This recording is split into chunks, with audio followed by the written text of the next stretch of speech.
প্রত্যেকের মাথায় অসংখ্য চিন্তা ভাবনা ঘোরে। কেউ খুশি থাকে তো কেউ অখুশি, কেউ সন্তুষ্ট তো কেউ অসন্তুষ্ট।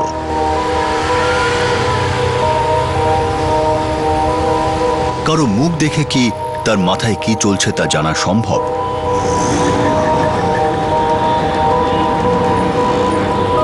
কারো মনে কি চলছে, সে পর মুহূর্তে কি করতে চলেছে, এটা কি কেউ এত সহজে বুঝতে পারে? কেউ কি ভাবছে, কি বুঝছে, তার প্রতিক্রিয়াই বা কি হবে, এটা কি আগে থেকে জানা সম্ভব?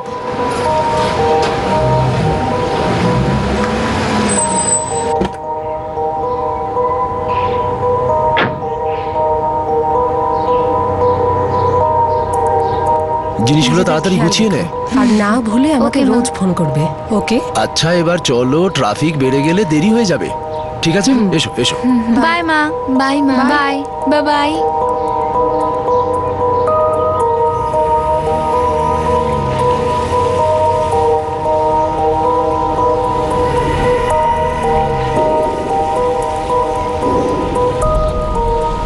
সেই অতি সাধারণ দেখতে মানুষটার মাথায় কি চিন্তা ঘুরছিল, সে কি চাইছিল, তার মধ্যে কতটা ঘৃণা, কতটা লোভ জমেছিল, তার অনুমান কেউ করতে পারেনি।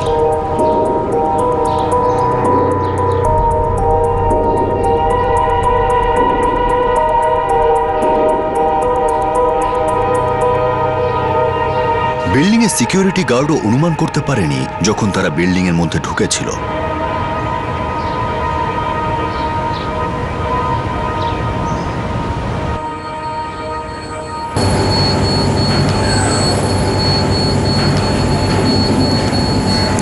কেউ কিচ্ছু বুঝে উঠতে পারেনি যখন তারা দরজায় এসে কড়া নাড়ল।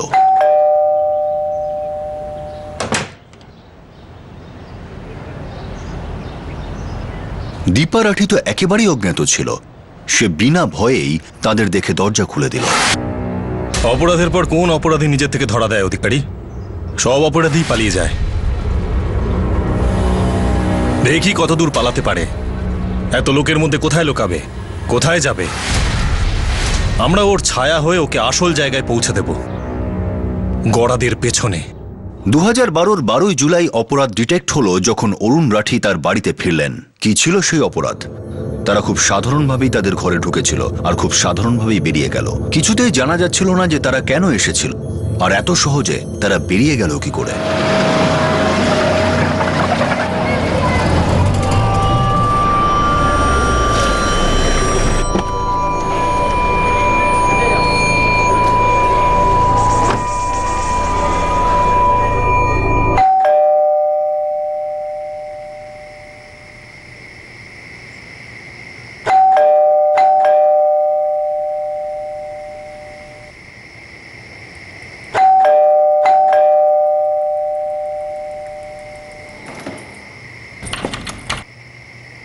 দীপা,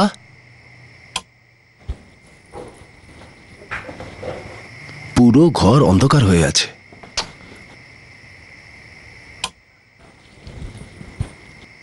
দীপা,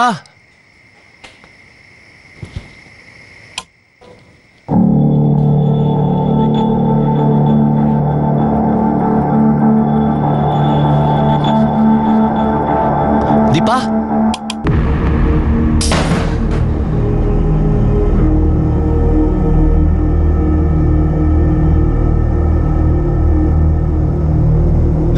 দীপা, দীপা, দীপা!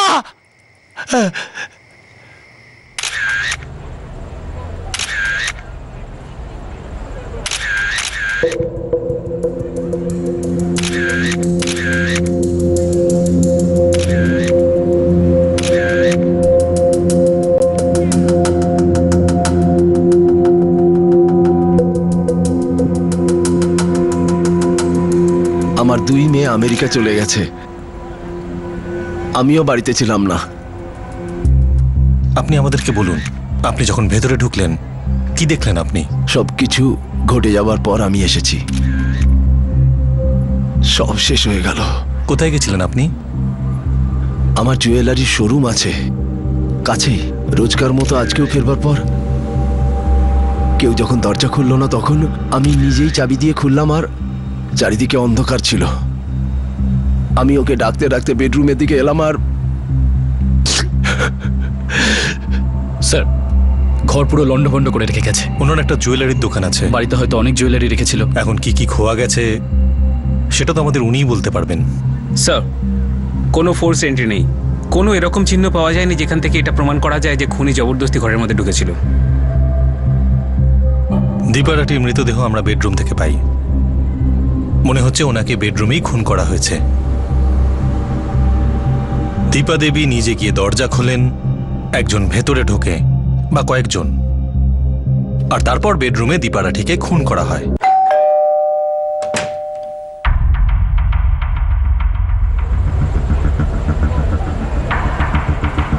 স্যার, আমার ডিউটি সন্ধ্যে 6টায়। আসার পর আমি কাউকে রাঠির বাড়ি যেতে দেখিনি। সন্ধে 6টার আগেও তো রাঠিবাবুর বাড়ি কাউকে ঢুকতে দেখা যায়নি, এমনটা কেন?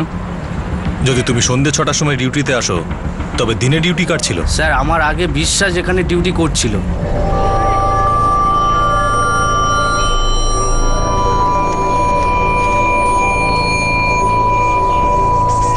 তুমি বিশ্বাসের নাম্বারটা দাও। স্যার, একটা ফ্ল্যাটে কার্পেন্ট্রির কাজ চলছিল, কোনো মুকেশ মিশ্রর ফ্ল্যাট। ডাকো এই মুকেশ মিশ্রকে। কাজ তো চলছিল স্যার, কিন্তু আজকে মিস্ত্রিদের ছুটি ছিল, কেউ ফ্ল্যাটে আসেনি। রেজিস্টার খাতায় কালকে ওদের এন্ট্রিটা দেখা। এই যে স্যার, ফ্ল্যাট নাম্বার 401, ওয়ার্কারদের সইও আছে এখানে। স্যার, ওদের আসার আর যাওয়ার দুটোরই এন্ট্রি আছে স্যার। অরবিন্দ, সুভাষ আর রাম, এরা তিনজনই কাজ করে নাকি আরো কেউ? না স্যার, শুধু এই তিনজনই। স্যার, পুরনো বিল্ডিং এটা, সিসিটিভি ক্যামেরা এখানে নেই। স্যার, ও হলো ডে শিফটের ওয়াচম্যান বিশ্বাস পার্কি। ফোনের রিং হচ্ছে কিন্তু ফোনটা তুলছে না। তুলে আনো থানায়, আর সাথে তিনজন কার্পেন্টার কেউ। স্যার, দরজায় কোনো ফোর্স এন্ট্রির চিহ্ন পাওয়া যায়নি, মানে রাঠি পরিবারে চেনাশোনায় কেউ ঢুকেছে, বা এমন কেউ যে বা যারা এই বিল্ডিংয়ে প্রায় আসা যাওয়া করত।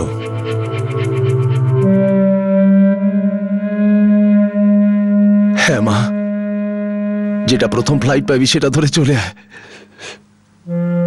হ্যাঁ ঠিক আছে, আমার চিন্তা করিস না, আমি নিজের খেয়াল রাখবো। অরুণবাবু, এমন কে হতে পারে যে আপনার অবর্তমানে আপনার ফ্ল্যাটে আসতে পারে, আর আপনার স্ত্রী ওরকে ভেতরে ঢুকতেও দিতে পারেন? দেখুন, আপনার ফ্ল্যাটের মেইন দরজায় ফোর্স এন্ট্রির কোনো চিহ্ন পাওয়া যায়নি। এর মানে সে যেই হোক না কেন, আপনার স্ত্রী তাকে চিনতেন। উনি দরজা খুলে ওকে ভেতরে আসতে দিয়েছিলেন।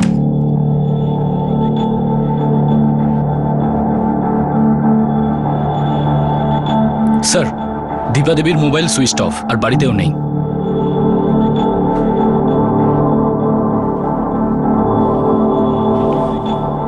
কিচ্ছু বুঝতে পারছি না, আমি কিচ্ছু বুঝতে পারছি না। আমি বিশ্বাস করতে পারছি না যে আমার স্ত্রী দীপা আর আমাদের মধ্যে নেই।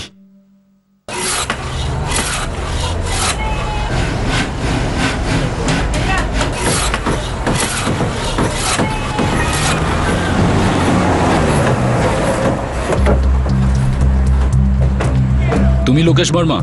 হ্যাঁ ক্রাইম ব্রাঞ্চ।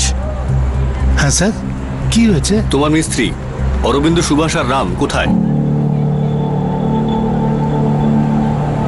স্যার, এরা সকাল থেকে এখানেই কাজ করছে, সারাদিন এখানেই ছিল। আমরা মুকেশ বাবুর জন্য চেয়ার আর খাট বানাচ্ছি।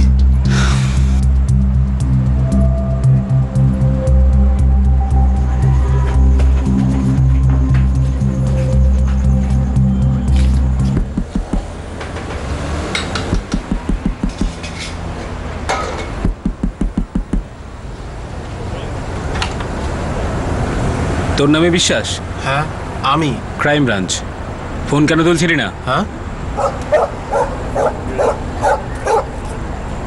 সাইলেন্টে রেখে ঘুমিয়ে পড়েছিলাম স্যার। তোর বিল্ডিংয়ে খুন হয়েছে, আর তুই ফোন সাইলেন্টে রেখে ঘুমোচ্ছিলি? খুন? কি বলছেন স্যার? কার? তাহলে বিশ্বাস, অরুণ রাঠির ফ্ল্যাটে কেউ গেছিল, আর সেই লোকটার এন্ট্রি তোর রেজিস্টারের মধ্যে নেই। সেই লোকটা দীপা রাঠিকে খুন করে, ঘরে লুটপাট করে, আর সেই লোকটা হলো না তুই। না না স্যার, আমি না। তুই না হলে তোর কোনো বন্ধু হবে যাকে তুই বিল্ডিং এ ঢুকতে দিয়েছিলি, এই কাজটা করতে দিয়েছিলি, তারপর তোর ডিউটি শেষ আর প্রকাশ ডিউটি জয়েন করে। না স্যার, আমি খুব সাদাসিধে মানুষ, সৎ পথে খেটে 2 পয়সা ইনকাম করি। আমি কেন খুন করতে যাব? খুন তো হয়েছে, ঘরে লুটপাটও হয়েছে, তুই করিসনি, তোর কোনো বন্ধুও করেনি। তাহলে সেই লোকটা কে ছিল যার তুই রেজিস্টারে এন্ট্রি না করি রাঠিদের ফ্ল্যাটে ঢুকতে দিয়েছিলি? হ্যাঁ স্যার, ওই রূপেশ তোমার এসেছিল দুপুর 2:30-টের আশেপাশে।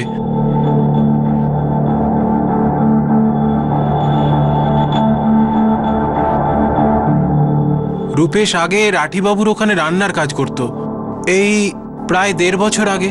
তাই ওর এন্ট্রি করাটা তুই প্রয়োজন মনে করলি না? স্যার, ও আগে ওখানে কাজ করত, পরিচিত ছিল, তাই আমি এমনি যেতে দিলাম। আর তোর চোখের সামনে দিয়ে ফিরেও যায়? হ্যাঁ স্যার।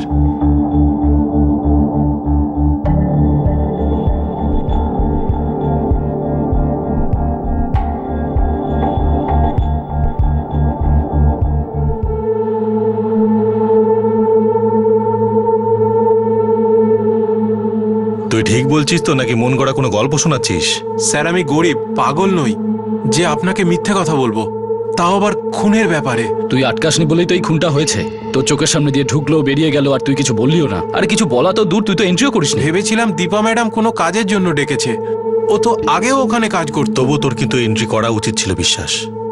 আর যদি তুই এন্ট্রি নাই বা করলি, তাহলেও কম করে একবার দীপা দেবীকে তো জানাতে পারতিস, একবার জিজ্ঞেস করতিস।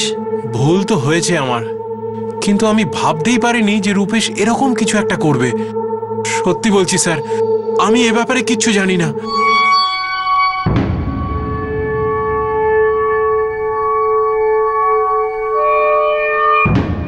যদি বিশ্বাস পরখি বাবুর্চি রূপেশ তোমার আর তার বন্ধুদের নাম রেজিস্টারে এন্ট্রিও করাতো, তাহলেও কি তাদের উদ্দেশ্য কারো মাথায় রেজিস্টার করত?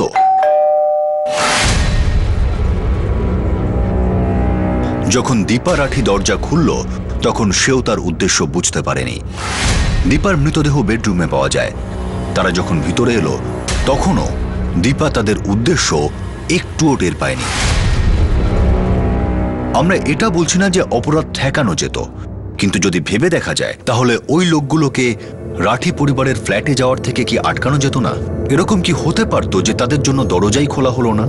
অতীতে সেই সতর্কতা কি শোনা উচিত ছিল? সেই অতীত যা সময়ের সঙ্গে সঙ্গে এতটাই দূরে চলে গিয়েছিল যে ভিকটিমের স্বামী অরুণ রাঠি এটা বুঝতেই পারছিল না যে তাদের বাড়ির এক পুরনো বাবুর্চি কেন ফিরে এলো। কিন্তু ওকে তো আমরা 1.5 বছর আগেই তাড়িয়ে দিয়েছিলাম।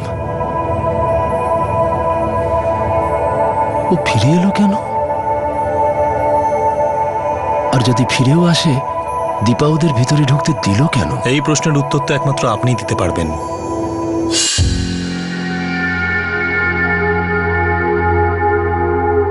সব মিলিয়ে আপনার ফ্ল্যাট থেকে 3 কোটি টাকার গয়না, 6 লাখ টাকার ক্যাশ আর 5টা দামি ঘড়ি চুরি হয়েছে। রূপেশের সাথে আরো 2 জন ছিল সেদিন। রূপেশ আপনার ফ্ল্যাটটা খুব ভালোভাবে চিনত। আপনার স্ত্রী ঘরে একা ছিলেন আর আপনার 2 মেয়েও বাইরে ছিল। রূপেশ কি কখনো আপনার সাথে কন্ট্যাক্ট করেছিল? কোনোদিন করেনি। যতদিন আমাদের বাড়িতে কাজ করত, সবসময় বিরক্ত হয়ে থাকতো, ছোট ছোট কথা নিয়ে রেগে যেত। কত বছর কাজ করেছিল রূপেশ আপনার ফ্ল্যাটে? খুব বড় জোর আমাদের বাড়িতে 8-9 মাস কাজ করেছে। তারপর আমার মনে হলো না, ব্যাস অনেক হয়েছে। দেখো রূপেশ, তোমার যদি ভালো না লাগে তুমি ছেড়ে দাও। আমার হিসেবটা আমাকে বুঝিয়ে দিন, আমি আর 1 সেকেন্ড এখানে থাকবো না। কিসের হিসেব বলো তো? তুমি অনেকবার আমাদের কাছ থেকে টাকা অ্যাডভান্স নিয়েছো, সেটা আমরা কখনো ফেরত চেয়েছি? তুমি নিজের থেকে হিসাব করে বললেই হবে। অ্যাডভান্সের কথা আপনি না বললেই ভালো করবেন। কেন বলবো না? অ্যাডভান্স কি টাকা নয়? সপ্তাহে 2 দিন পার্টি, প্রত্যেক সপ্তাহে আত্মীয়, এত লোকের খাবার বানিয়েছি, তার জন্য কখনো টাকা চেয়েছি আমি? মাসের মধ্যে কতবার যখন আমরা বাড়িতে থাকি না, তখন তোমার তো কারোরই খাবার বানাতে হয় না। তখন কি আমরা তোমার টাকা কেটেছি বলো? ম্যাডাম, এটা কোনো কথা হলো না, কিন্তু পুরো মাসের মাইনে নিয়ে তবেই যাব। এই রূপেশ, অনেক কথা বলছিস, এক্ষুনি এখান থেকে বেরিয়ে যা, না হলে সিকিউরিটি ডাকবো। যা এখান থেকে, যা। বদলা। কিন্তু 1.5 বছর পরে বদলা নিতে কেন আসবে ইন্সপেক্টর? তাও এইভাবে? দীপাকে মেরে ওর কি লাভ হলো? কেন করলো এরকম? ওর কোনো কন্ট্যাক্ট নাম্বার আছে আপনার কাছে? দীপাই তো ওকে ফোন করতো। আমি চেক করছি, হয়তো আমার কাছে আছে। না, নেই। আর দীপা দেবীর ফোনটাও গায়েব। ওকে পেলেন কোথা থেকে? আমার একজন বন্ধু আছে হরিশ, ও পাঠিয়েছিল। ওর নাম্বার আমার কাছে আছে। রূপেশের একটা ছবিও চাই আমাদের। রূপেশের ফটো? হ্যাঁ। ওটা তো কখনো নিইনি। হরিশের নাম্বার এই যে নেই। এবার শুরু হলো সেই 3 যুবকের খোঁজ যারা সাসপেক্টেড কিলার্স ছিল। একজন ছিল রূপেশ তোমার, যাকে 1.5 বছর আগে রাঠি ফ্যামিলি কাছ থেকে দাঁড়িয়ে দিয়েছিল, আর তার সঙ্গে ছিল তার 2 বন্ধু যাদের সম্পর্কে কিচ্ছু জানা যায়নি। প্রত্যেকটা খেলারই একটা টাইম লিমিট থাকে, কিছু নিয়ম থাকে, কিন্তু এই কেসে পুলিশ আর খুনিদের মধ্যে শুরু হওয়া এই ইঁদুর বিড়ালের খেলা যেন শেষ হওয়ার নামই নিচ্ছিল না। হ্যাঁ হ্যাঁ স্যার, আমি অরুণকে রূপেশের নাম্বারটা দিয়েছিলাম। কি? অরুণই আমাকে বলেছিল একটা রান্নার ছেলে দেখে দিতে। আপনি কি কাজ করেন? আমি স্টক মার্কেটের ব্রোকার। রূপেশের নাম্বার আপনি কোথা থেকে পেয়েছিলেন? আমার বাড়িতে মন্টু চৌহান নামে একটা ছেলে রান্নার কাজ করত। 2009-এ ও কাজটা ছেড়ে দেয়। তারপর হঠাৎ একদিন মন্টুর সাথে সোসাইটিতে আমার দেখা হয়ে যায়। আরে মন্টু, এদিকে। আরে নমস্কার সাহেব। হ্যাঁ, ভালো আছিস? এখানে কাজ করছিস? হ্যাঁ, এই বিল্ডিং এ তো আমি এখন কাজ করছি। এখন মেহতা বাবুর কাছে আছি। আচ্ছা, আমার এক বন্ধুরও কাজের লোক দরকার, তুই যাবি? না সাহেব, আমি এখান থেকে কাজ ছেড়ে যেতে পারবো না। কিন্তু আমার একটা বন্ধু আছে রূপেশ, খুব ভালো রান্না করে, আরো কাজও খুঁজছে। আমার বন্ধু বিক্রলিতে থাকে, ওখানে যেতে পারবে তো? আমরা রাজস্থানে গ্রাম ছেড়ে এখানে কাজ করতে এসেছি, আর এখানে এসে কি বিক্রলি আর কি আন্ধেরি, সবই এক। তাহলে ওর নাম্বারটা দে। 1 মিনিট। এটা রূপেশের নাম্বার। এই নাম্বারটা এখনো চালু আছে কিনা আমি জানি না। মন্টু চৌহানের নাম্বারটাও দেবেন আমাদের, কারণ রূপেশের নাম্বার পেলেও সেটা এখন বন্ধ থাকবে। এটা মন্টু চৌহানের নাম্বার।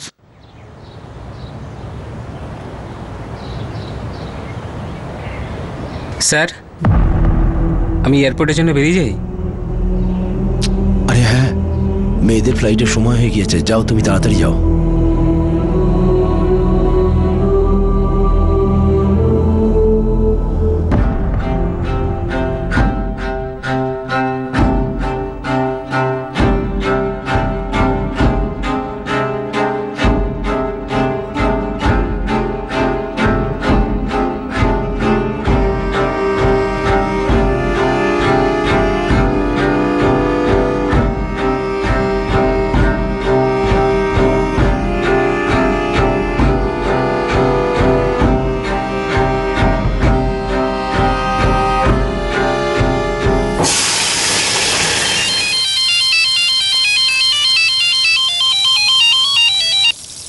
হ্যালো, মন্টু চৌহান। আপনি কে? পুলিশ। রূপেশ তোমারকে চেনো? হ্যাঁ চিনি, মানে বন্ধুত্ব নেই, এমনি পরিচয়। আমরা ওকে খুঁজছি, আর সে ব্যাপারে আমাদের তোমার সঙ্গে কথা আছে।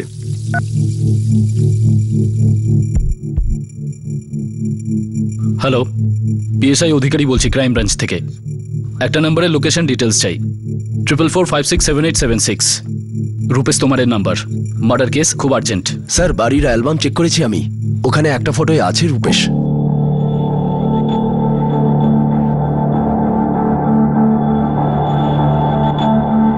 আমরা রূপেশের ফোন নাম্বার স্ক্যান করেছি, 2টো নাম্বারের সঙ্গে ও লাগাতার টাচে ছিল।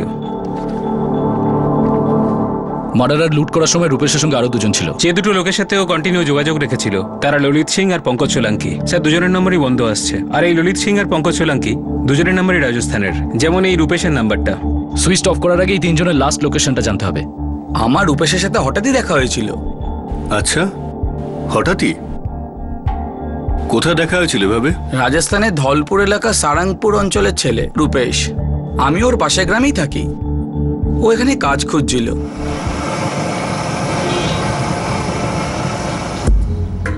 আমার কাজ তো এখানে মালাডে একটা বাড়িতে। আমার জন্য একটু কথা বল না ভাই, কোথাও খুব টানাটানি চলছে। তোর মোবাইল নাম্বারটা দে। আর শোন, তুই চিন্তা করিস না, এই মুম্বাই শহরে বাঁচার জন্য হাওয়া পাস না পাস, কাজ তুই পাবি। এই মুহূর্তে কোথায় ও? আমি কি করে জানবো স্যার যে ও এখন কোথায় আছে? ওই একদিনের পর এত বছরে আমি ওর সাথে দেখাও করিনি। ঠিক তো? আমি সত্যি বলছি, রূপেশের ব্যাপারে এর থেকে আমি আর বেশি কিছু জানি না। আমি তো ভাবতেই পারি না ও এরকম হবে। মুখ দেখে তো সাদাসিধেই মনে হয়। কিন্তু মুখ দেখে তো মানুষ চেনা যায় না, সবাই মুখোশ পরে থাকে, যা আমরা সবাই পরে থাকি। এই ছেলেটা রূপেশ, আর এই ছেলেটা? একে আমি ঠিক চিনি না। আপনার বাড়িতে তো এরা কাজ করেছে, আর আপনি চেনেন না? আসলে কি হতো, যখন বাড়িতে বেশি গেস্ট আসতেন তখন রূপেশ বাইরের কাউকে ডেকে আনতো ওই দিনের জন্য। আমার যেটা মনে হয় ওদের মধ্যে কেউ একজন হবে, ওর হেল্পার। স্যার, এটাই রূপেশ তোমার। আর ওই দিন যে দুটো ছেলে ছিল তার মধ্যে এটা একটা। নাম আমি জানি না। দেখ, খুব ভালো করে মন দিয়ে দেখ। রূপেশের সাথে যে দুজন ছিল তার মধ্যে কি একজন এই? স্যার, এই ছেলেটাই ছিল।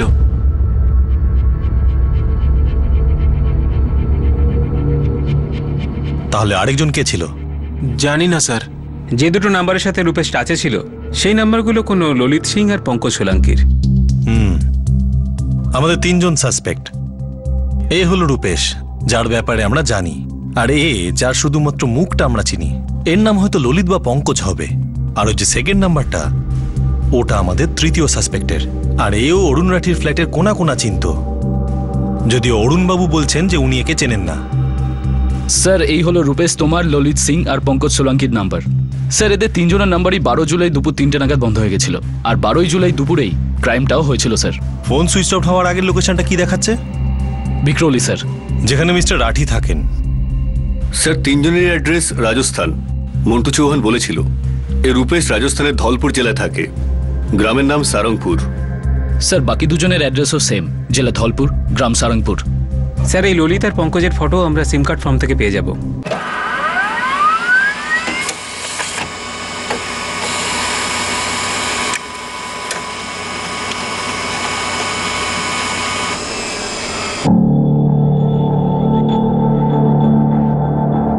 হ্যাঁ স্যার, রূপেশের সঙ্গে এই দুজনেই ছিল। আর এই ছেলেটা ওই ছবিটাতেও ছিল যেটা আপনি দেখিয়েছিলেন।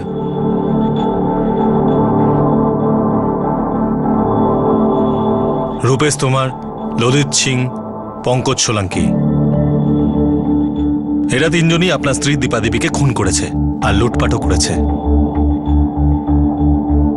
এই ব্যাপারে আমরা অনেকটাই নিশ্চিত যে এরা জানতো দীপাদেবী সেদিনকে ফ্ল্যাটে একলা আছেন। দীপাদেবীর তরফে কোনো রকম বাধা দেওয়ার সুযোগ ছিল না। সারপ্রাইজ অ্যাটাক হয়েছে, ভিকটিম আশাও করতে পারেনি এরকম একটা কিছু হতে পারে। হতেও পারে ওরা হাতিয়ার সাথে করে এনেছিল, ছুরি। রূপেশ, রূপেশ, এটা কি করছো তুমি? এটা কি করছো তুমি?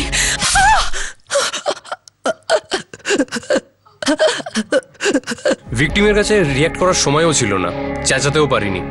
আর গলা কাটার পর রিপিটেড স্ট্যাপিংও হয়েছে।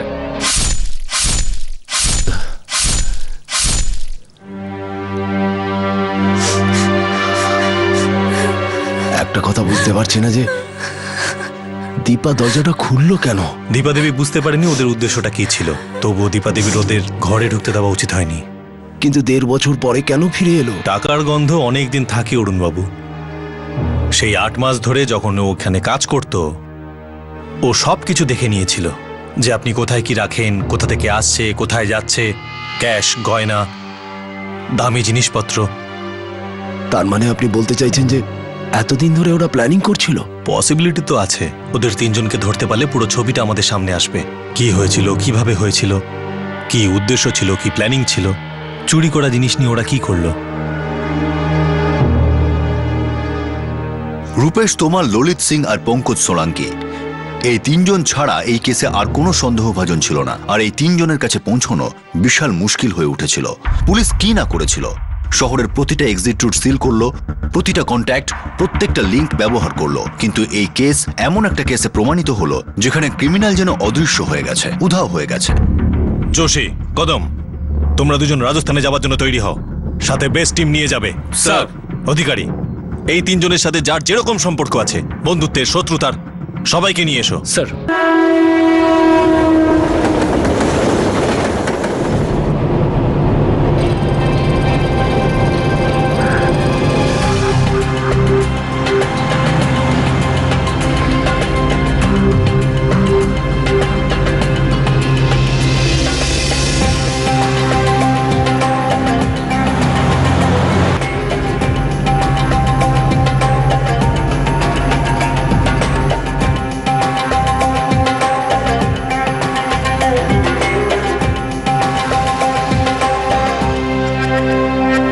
রঞ্জিত পাটেল? না, আমি ঋষি বলছি। তাহলে রঞ্জিত পাটেল কে? উনি আমার মালিক। আগে আমি এই বুমাই সেন্টারেই থাকি। মিস্টার পাটেল, ললিত সিং নামের একজনের লোকের কাছে আপনার নাম্বার পেয়েছি। আপনি ওকে কিভাবে চেনেন? আগে ওই সিম কার্ডটা তো আমার নামেই, কিন্তু আমি ওটা ইউজ করি না।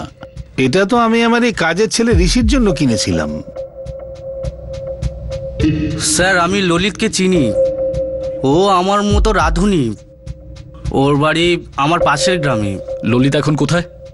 সাহেব, 3 মাস হয়ে গেছে। আমার ছেলে ললিতের সঙ্গে আমার কোনো কথা হয়নি। ললিত এখানে শেষ কবে এসেছিল? তাও তো অনেক কাল হয়ে গেল। সাহেব, এইটা আমার ছেলে পঙ্কজের বউ। আমাদের কথা ছাড়ুন, ও অনেক দিন এর সাথেও কথা বলেনি। বৌমা, কতদিন হয়ে গেল পঙ্কজ কথা বলেনি? 7 মাস হয়ে গেছে। নেহা দেবী আপনার স্বামী, আর ওমপ্রকাশ বাবু আপনার ছেলে।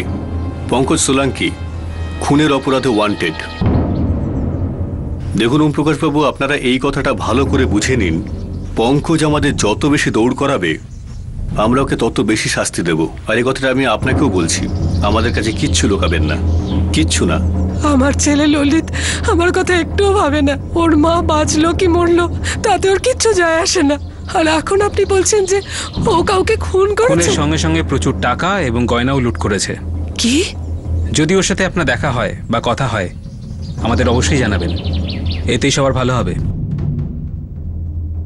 স্যার, ললিতকে আমি চিনি, কিন্তু পঙ্কজ আর রূপেশকে আমি চিনি না। ললিত এখন কোথায় আছে? জানি না স্যার, কিন্তু ফোনে কথা হয়। কেন দেখা হতো না? অনেক মাস হয়ে গেছে স্যার। ও আমাদের পাশের গ্রামেই থাকে। মুম্বাইয়ে একসাথে এসেছি 1.5 বছর আগে। ট্রেনে আমরা দুজন একই কামরায় ছিলাম, তাই অল্প একটু আলাপ পরিচয় আছে। বন্ধুত্ব সেরকম নেই। এই ললিত কোথায় কাজ করে? থানে কোথাও আশিস গুপ্তর বাড়িতে কাজ করে। আমার মতো রান্নার কাজ করে। এই আশিস গুপ্তর বাড়ির ঠিকানা আছে তোর কাছে?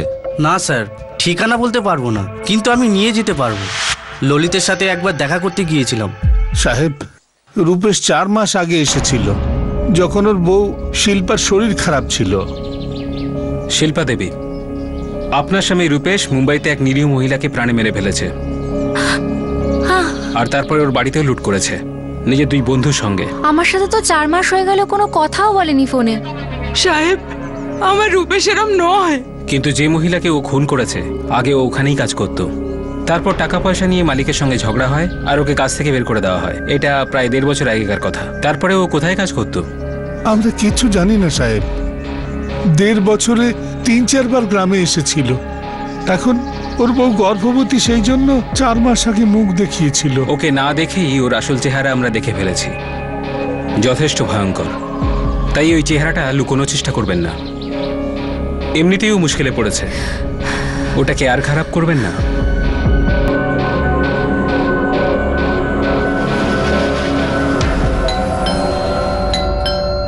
স্যার, ললিত গত 6 মাস ধরে আমাদের বাড়িতে রান্না করতো। তারপরে হঠাৎ আমাদের কিছু না বলে 2 সপ্তাহ আগে ও কাজ ছেড়ে চলে গেছে। ললিত এখানেই থাকতো? আগে না, দুপুরবেলা রান্না করতে আসতো, তারপর সন্ধ্যাবেলা, আর তারপর তো বাড়ি চলে যেত। তারপরে হঠাৎ করে 2 সপ্তাহ আগে কাজে আসা বন্ধ করে দিল। এখন তো ফোনও তোলে না। আমাদের এত অসুবিধা হচ্ছিল, বলেও যায়নি। তাছাড়া আমরা রিপ্লেসমেন্টও খুঁজিনি।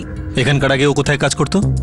আপনারা চিনলেন কি করে ওকে? ওই ঋষি আছে না, যার কথা আপনি বললেন, ও আগে এই কলোনিতেই একজনের বাড়িতে কাজ করতো। তো ওকে আমি একদিন বলেছিলাম যে যদি রান্না করার কেউ থাকে তাহলে বলতে, তো ললিতকে আমাদের বাড়ি পাঠিয়েছিল।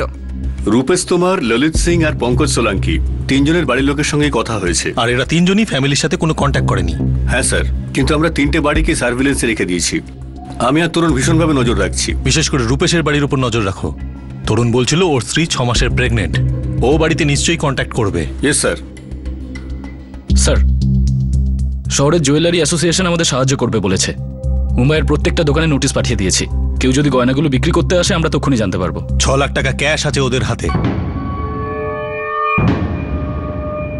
সে তো ফুর্তি করেই উড়িয়ে দেবে। খুব তাড়াতাড়ি জুয়েলারি বিক্রি করতে হবে ওদের। তাও চিন্তার কথা অধিকারী, 6 লাখ টাকা অনেক হয়। এই টাকা দিয়ে ওরা কোথাও অনেক দিন, অনেক মাস অবধি লুকিয়ে থাকতে পারে। আলাদা জায়গায় গয়না বিক্রি করতে পারে, দিল্লি, কলকাতা, যে কোনো জায়গায়। এস্টিমেশন অনুযায়ী 3 কোটি টাকার গয়না আছে ওদের কাছে। কথাটা আমার বুঝতে পারছো অধিকারী? বুঝতে পারছি স্যার। এদের সবার ফোন এখন বন্ধ স্যার, নইলে ট্রেস করে নিতাম। কোনো লিডও পাচ্ছি না। লিড পাবো অধিকারী, নিশ্চয়ই পাবো। আমাদের শুধু খুঁজতে হবে। আমাদের সমস্ত ইনফরমারদের স্পেশাল ডিউটিতে লাগিয়ে দাও। সব কুক সাপ্লাই এজেন্সিকে কন্ট্যাক্ট করো। ওরা ওদের মোবাইল ফোন সুইচ অফ করে দিয়েছে, কিন্তু আমাদের 24 ঘন্টা অন থাকতে হবে। এখন আমাদের একটাই উদ্দেশ্য, দীপা রাঠিকে যারা খুন করেছে তাদের সঠিক জায়গায় পৌঁছানো।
একবার পঙ্কজের সাথে দেখা হয়েছিল।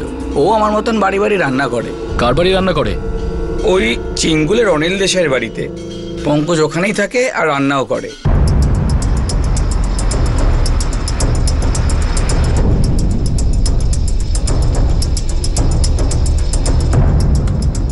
স্যার 2 সপ্তাহ আগে পঙ্কজ সব গুছিয়ে নিয়ে এখান থেকে কেটে পড়েছে। আমি ওকে অনেকবার ফোন করেছি, কিন্তু ও আমার একটা ফোনও ধরেনি। পঙ্কজকে কার রেফারেন্সে রেখেছিলেন? সি উইং এ সিনাবাবু থাকেন, ওনার ওখানে একজন রান্নার কাজ করে গৌরব, ওই পঙ্কজের হদিশ দিয়েছিল। সত্যি বলছি স্যার, আমি জানি না পঙ্কজ কোথায় গেল। আমি তো অনেকবার ফোনে ট্রাই করেছি, তারপর অনিল বাবুকে বললাম, ও হয়তো আর আসবে না। তাহলে এখন কোথায় আছে পঙ্কজ? কোথায় থাকতে পারে? আমি জানি না স্যার। আমারই গ্রামের ছেলে, রাজস্থানে। সেটা আমরা জানি, কিন্তু ও এখনো রাজস্থানে নিজের গ্রামে পৌঁছয়নি। আমাদের সার্ভিলেন্স একদম ঢিলে ঢালা করলে চলবে না। টিম বদলে দাও। হয়তো ওরা সন্দেহ করছে বারবার আমাদের একই লোকেদেরকে দেখে। এটাও হতে পারে ওই 3 ফ্যামিলিকে আমাদের ব্যাপারে কেউ ইনফর্ম করেছে। ওই 3টে ফ্যামিলি এখন আমাদের টার্গেট। আমরা পিছিয়ে যাব না, একদম যাব না। হ্যাঁ স্যার, তাই করব। 3 দিন পর পর টিম চেঞ্জ করব। এখানে সবথেকে দক্ষ খোঁচরকে আমরা কাজে লাগিয়ে দিয়েছি। পুরো জেলাতে লুকআউট অর্ডার রয়েছে, রেলওয়ে স্টেশন, বাস স্টপ, সব জায়গায়। গুড, প্রেসার বাড়িয়ে রেখো। 1 সেকেন্ডও আমাদের নজর ফেরালে চলবে না কিন্তু। ক্লিয়ার? স্যার, এই গৌরব তো কিছুই বলতে পারলো না। রাজস্থান থেকেও কোনো পজিটিভ লিড নেই অধিকারী। কোথায় গেল ওরা? স্যার, এখনো পর্যন্ত 116 জন রাঁধুনিকে জিজ্ঞেস করলাম। 9টা প্লেসমেন্ট এজেন্সিকে ট্যাপ করেছি। আমাদের পুরো নেটওয়ার্ক অক্লান্তভাবে 24 ঘন্টা কাজ করছে। আমরা 4 সপ্তাহ ধরে খুঁজছি, কিন্তু কিছুই হাতে পেলাম না। 3 ছোটখাটো ক্রিমিনাল এতই সাধারণ যাদের কোনো ক্রিমিনাল রেকর্ড নেই, তাদের কাছে মুম্বাই লোকানোর জন্য অনেক বড় জায়গা। 2 কোটির বেশি মানুষ এখানে বসবাস করে। স্যার, ওরা যদি মুম্বাই ছেড়ে দেয় তাহলে তো আরো মুশকিল হবে। কত ভালো সার্ভিলেন্স সিস্টেম আছে রেলওয়ে স্টেশনের প্রত্যেকটা চেকপোস্টে, বাস স্টপে, প্রত্যেক জায়গায়, কিন্তু তবুও ওরা কোথাও না কোথাও লুকাতে পারে। জুয়েলারি বিক্রি করারও কোনো খবর পাইনি স্যার। মনে হয় বাইরে কোথাও বিক্রি করেছে। তাহলে তো আমাদের র্যাডার অনেক দূর অবধি ছড়াতে হবে অধিকারী। 3 জন আসে, এক একাকী মহিলাকে খুব নির্মমভাবে হত্যা করে, ওনার বাড়ি লুটে তারপর গায়েব হয়ে যায়। এটা ঠিকই যে মানুষের মনের উদ্দেশ্য সবসময় বোঝা যায় না, কিন্তু অধিকারী আমাদের খুব কাছেই একটা জঘন্য অপরাধ সংগঠিত হয়েছে। জানি এই কাজ কে করেছে, তাও ধরতে পাচ্ছি না। অধিকারী, আমাদের এই তদন্তকে প্রত্যেক দিন, প্রত্যেক মুহূর্তে শক্তিশালী করতে হবে। এন্ড আই এম শিওর আমাদের তদন্ত একদিন ঠিক জায়গাতেই শেষ হবে। অপরাধ আর অপরাধী আইনের হাত থেকে পালাতে পারবে না। 3 সন্দেহভাজনই ফেরার ছিল, আর 1 মাস ধরে কড়া তল্লাশি করার পরেও তাদের ছায়া পর্যন্ত পাওয়া গেল না। এই 3 জন কি কখনো ধরা পড়বে, নাকি এই তিনজন এমন কোনো জায়গায় লুকিয়ে রয়েছে যেখানে আইনের লম্বা হাতও পৌঁছতে পারছিল না। এই তিন অপরাধীর কাছে সবচেয়ে শক্তিশালী আর মারাত্মক হাতিয়ার রয়েছে টাকা। টাকা শুধু হাতিয়ার নয়, বরং একটা মাস্টার কি, যা না জানি কত দরজা খুলতেও পারে আর সারা জীবনের জন্য বন্ধও করতে পারে। কিন্তু ক্রাইম ব্রাঞ্চ এদের পিছনে হাত ধুয়ে পড়ে গিয়েছিল। এই তিন অপরাধীর সঙ্গে যুক্ত প্রত্যেককে জিজ্ঞাসাবাদ করা হচ্ছিল, কিন্তু পুলিশ এই তিন ক্রিমিনালের দিকে 1 ইঞ্চিও এগোতে পারল না। এই তিনজনের কোনো ক্রিমিনাল রেকর্ড ছিল না। এরা খুব সাধারণ মানুষ ছিল। চাকরির খোঁজে এরা মুম্বাই শহরে এসেছিল, যারা গ্রামে নিজেদের পরিবারকে টাকা পাঠাতে চাইত। মানুষের বাড়িতে তারা রান্না করে টাকা আয় করত, আর তারপর হঠাৎই তারা এই গুরুতর অপরাধ করে বসল। পুলিশ তাদের অতীতের সব কথাই জেনে গিয়েছিল, কিন্তু তাদের বর্তমানের একটা কথা, একটা শব্দ না তারা শুনতে পাচ্ছিল না দেখতে পাচ্ছিল। কিন্তু পুলিশের দৃষ্টি আসন্ন ভবিষ্যতের দিকে আটকে ছিল, যেখানে এই তিনজনকে তারা জেলের মধ্যে দেখতে পাচ্ছিল। আর সেই উদ্দেশ্যকে সফল করতেই তারা তাদের সম্পূর্ণ শক্তি লাগিয়ে দেয়। ক্রাইম ব্রাঞ্চের টিম কি শেষ পর্যন্ত সফল হতে পারবে? খুনি আর লুঠেরা রূপেশ তোমার, ললিত সিং আর পঙ্কজ সোলাঙ্কির এই কেস আমরা সমাধান করব আগামী পর্বে, এই কেসের দ্বিতীয় তথা শেষ ভাগে। আপনাদের সাথে আবার দেখা হবে ক্রাইম পেট্রোল সতর্কতে। ততক্ষণ নিজের খেয়াল রাখবেন, সুরক্ষিত থাকবেন, সুস্থ থাকবেন, আর মনে রাখবেন, অসফলতা একটা পর্যায় মাত্র, জীবনের শেষ নয়। রাতের পরেই সকাল আসে। সঠিক সময়, সঠিক পদক্ষেপ, সতর্ক থাকুন। জয় হিন্দ।